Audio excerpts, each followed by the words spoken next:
Assalamualaikum warahmatullahi wabarakatuh. Kami dari kelompok 13 yang beranggotakan saya sendiri Olivia Salsa dan rekan saya Ana Dahniar. Materi kita hari ini yaitu tentang membaca dan psikolinguistik. Pemaparan yang pertama akan dipaparkan oleh Ana Dahniar. Kepada Ana Dahniar, disilakan.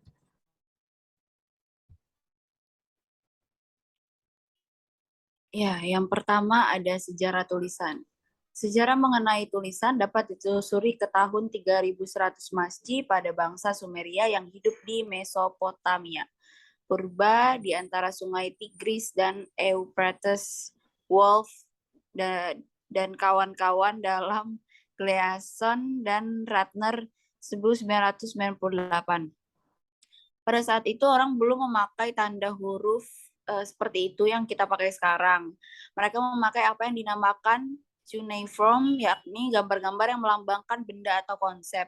Piktograf ini digoreskan pada tanah liat dan kalau dirasakan perlu untuk disimpan, tanah liat ini lalu dibakar sehingga goresan-goresan tadi menjadi permanen. Ya, dapat kita lihat di sini ada gambar cuneiform. Orang Sumeria memakai dokumen ini mencatat jumlah ternak ya yang dikirim ke suatu daerah, pemilik, penerima ternak, ikan, pohon, dan sebagainya. Cuneiform dalam bentuk gambar ini sedikit demi sedikit berubah tangan ya. Misalnya berubah dari bentuk semula tahun 3100 Masehi. Lalu yang kedua, nah, ini ada perkembangannya nih, perkembangan cuneiform.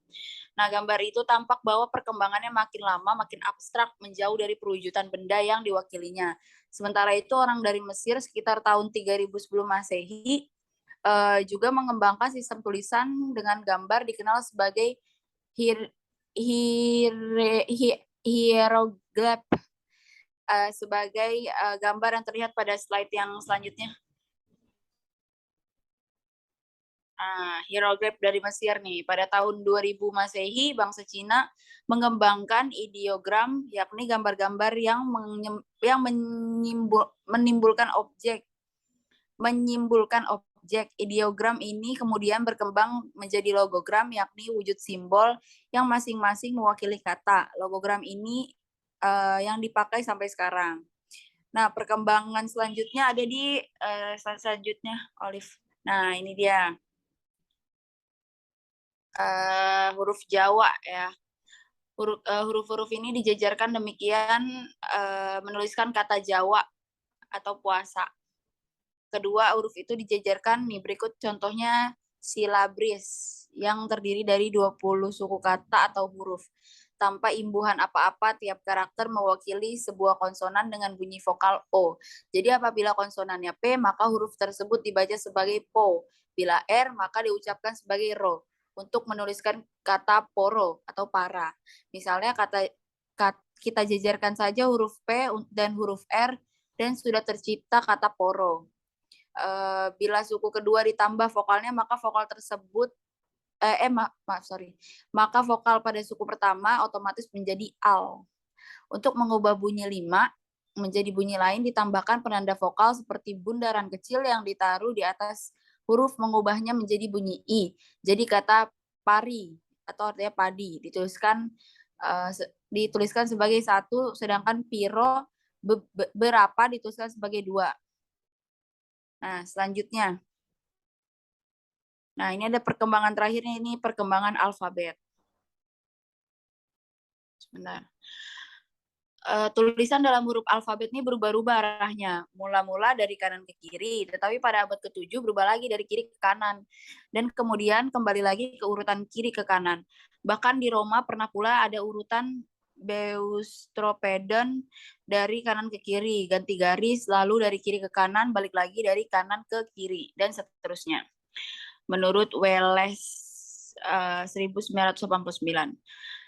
Jumlah huruf sampai dengan permulaan abad pertama hanya huruf X, tetapi pada tahun 50 sesudah Masehi ditambah oleh Raja Claudius dengan huruf Y dan Z.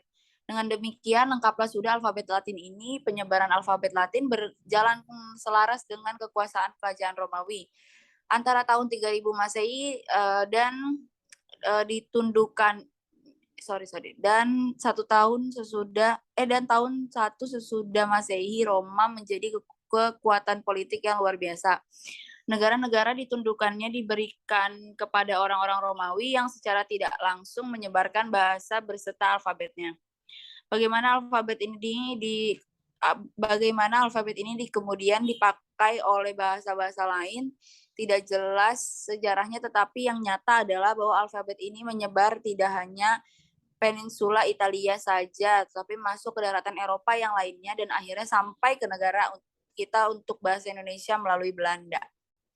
Selanjutnya ada grafem dan fonem. Grafem adalah keseluruhan dari huruf atau campuran huruf yang memiliki fonem. Jadi F yang mewakili fun, PH yang mewakili foto, dan GH yang mewakili coke. Merupakan suatu grafem dengan 3 varian atau alograf. Suatu sistem tulisan yang ideal adalah bahwa hubungan antara grafem dan fonem itu 1:1.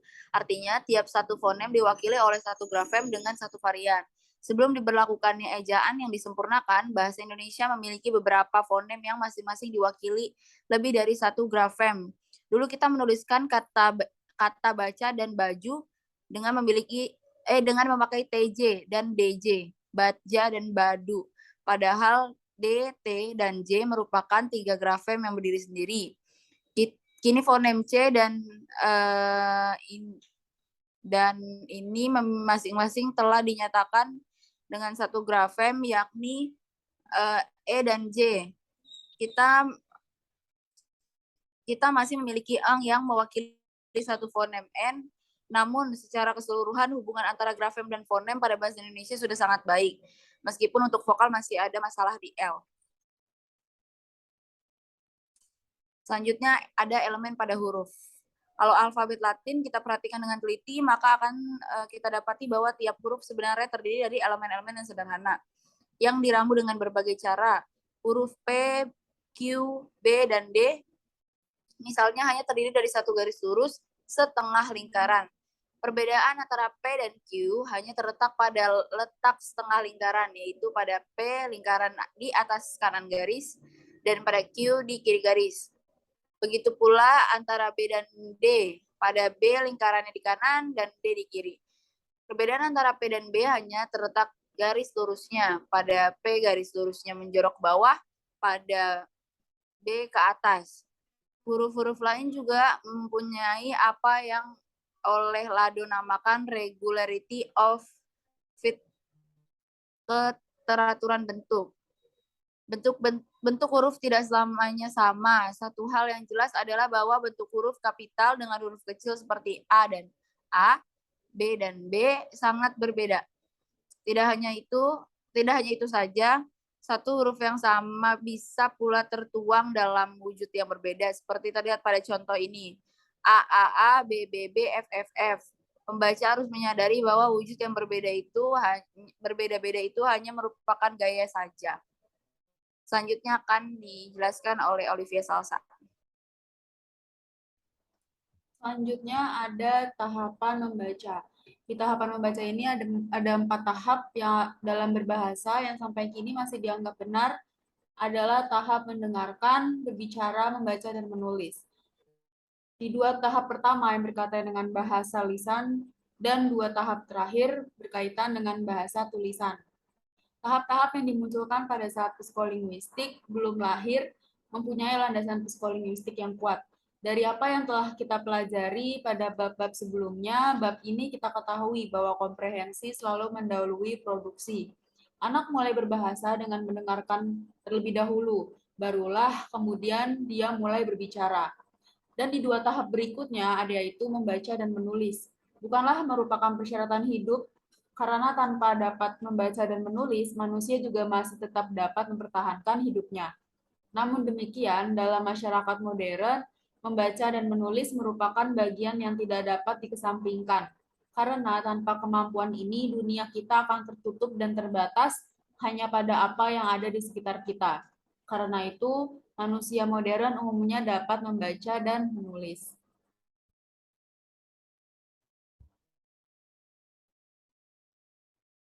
Selanjutnya ada tahap pemula. Tahap pemula adalah tahap yang mengubah manusia dari tidak dapat membaca menjadi dapat membaca. Dan selanjutnya ada tahap lanjut, yaitu tahap yang dimana prosesnya bukan terkonsentrasi pada kaitan antara huruf dengan bunyi, tetapi pada makna yang terkandung dalam bacaan. Nah, pada tahap pemula ini, anak perlu memperhatikan dua hal. Yang pertama, keteraturan bentuk, dan yang kedua, pola gabungan huruf. Di kemampuan anak untuk memahami akan adanya keteraturan bentuk huruf mempunyai prasyarat yang sifatnya psikologis dan neurologis. Pada segi psikologi, anak harus terlebih dahulu telah mengembangkan kemampuan kognitifnya, sehingga dia telah dapat membedakan suatu bentuk dari bentuk yang lain. Mainan yang berbentuk bintang, bundar, lonjong, ikan, burung, dan sebagainya yang terbuat dari plastik dan dimasukkan ke lubang yang pas pada sebuah kotak dapat dipakai sebagai indikator akan adanya kemampuan kognitif tersebut. Dengan kemampuan kognitif ini, anak akan telah dapat membedakan garis lurus, garis bundaran, bengkokan, setengah lingkaran, dan sebagainya. Nah, selanjutnya di sini ada tahap lanjut. Proses membaca tahap lanjut menekankan pemahaman makna dari bahan yang dibaca. Meskipun ini tidak berarti bahwa pada tahap pemula tidak ada makna yang terkait. Perbedaan yang mencolok antara kedua tahap ini adalah bahwa pembaca pada tahap lanjut tidak lagi harus memperhatikan keteraturan bentuk huruf lagi. Kemampuan untuk ini telah dilaluinya dan kini dia masuk ke pemahaman makna. Dan pada tahap ini, membaca dapat didefinisikan sebagai suatu proses untuk menganalisis input yang berupa bahan tertulis dan menghasilkan output yang berupa pemahaman atas bahan tersebut, menurut Ram dan Morman tahun 1999 halaman 1. Dalam proses seperti ini, ada beberapa prasyarat yang harus telah dimiliki oleh pembaca. Pertama adalah kemampuan pemrosesan kata dan kalimat. Masukan yang berupa kata-kata ini harus diproses kata demi kata dan kalimat demi kalimat. Bagaimana makna kata itu diretrieve, bagaimana makna kata terkait dengan makna kata yang lain. Selanjutnya ada metode pengajaran membaca.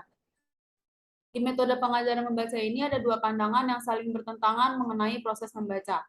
Sebagian orang berpandangan bahwa proses membaca itu mulai dari bawah, bottom up ke atas. Dalam pandangan ini, representasi fonologi dari tiap kata diramu dengan menerapkan aturan mengenai hubungan antara grafem dengan fonem. Dalam bahasa Inggris, grafem P yang berjejer dengan H akan memunculkan fonem F seperti pada kata fase atau font. Hasil dari penjejeran ini kemudian diikuti oleh huruf bunyi yang lain, satu demi satu, sehingga pada akhirnya terbentuklah kata. Dari kata kemudian ke frasa, ke klausa, kalimat, dan seterusnya. Di samping cara yang diskrit, seperti ini, model bawah ke atas berasumsi bahwa rekognisi kata itu tergantung terutama pada informasi yang ada pada stimulus, yakni kata-kata yang terlihat dalam cetakan, bukan pada konteks linguistik. Oleh karena itu, boleh dikatakan semua model teoritis mengenai bacaan yang menganut pandangan ini memiliki 3 tahap. Yang pertama, tahap sensori di mana fitur visual disarikan. Yang kedua, tahap rekognisi di mana representasi kata itu diakses. Dan yang terakhir, tahap interpretif yang di mana makna kata diakses. Selanjutnya ada model membaca. Model membaca ini ada dua. Yang pertama model atas ke bawah. Model atas ke bawah ini juga sering dinamakan dengan model berdasarkan konteks.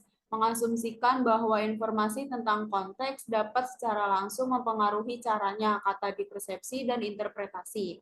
Informasi dari konteks ini menyangkut beberapa hal. Yang pertama, adanya pengetahuan yang sifatnya umum dan sifatnya khusus. Di pengetahuan yang umum, misalnya, adalah pengetahuan yang dimiliki oleh siapapun bahwa sepeda itu mempunyai roda, bahwa api itu panas, dan bahwa harimau itu adalah hewan liar dan galak, dan sebagainya. Bagian dari pengetahuan itu adalah bagian dari pengetahuan umum. Dan di pengetahuan khususnya adalah pengetahuan yang berkaitan dengan pengalaman pribadi masing-masing. Misalnya si A mungkin mempunyai pengetahuan tentang kasus sum kuning atau wanita yang diperkosa oleh beberapa anak pejabat di Yogyakarta tahun 50-an. Tetapi si B tidak.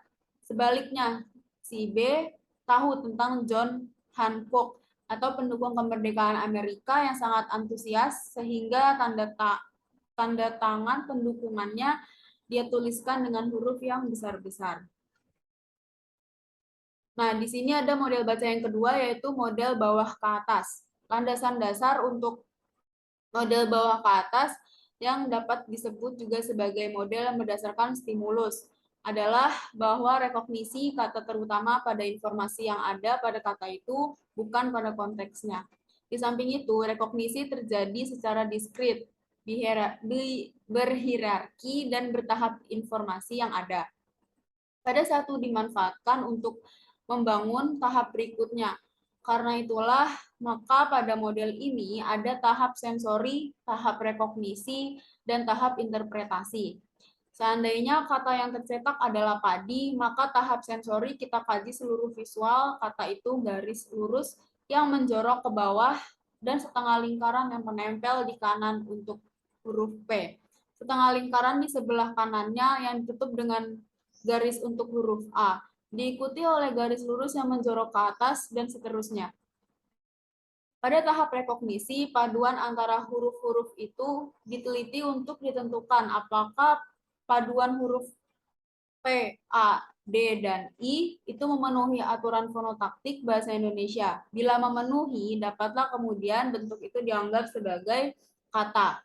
Nah, kalau pada tahap interpretasi, kata itu kemudian dicari maknanya pada leksikon mental. Bila ditemukan, maka selesailah sudah proses interpretasi kata itu. Seandainya kata yang dibaca adalah pada makna kata ini, tentunya akan lolos dari tahap sensori maupun tahap rekognisi karena bentuk ini mematuhi aturan fonotaktik bahasa Indonesia. Akan tetapi pada tahap interpretasi tidak ditemukan makna untuk kata itu. Karena itu pembaca dapat menolak kata itu sebagai kata bahasa Indonesia atau dia akan bertanya kepada orang lain atau melihat di kamus untuk mengetahui makna kata itu. Cukup sekian presentasi kami berdua, kurang lebihnya mohon maaf. Wassalamualaikum warahmatullahi wabarakatuh.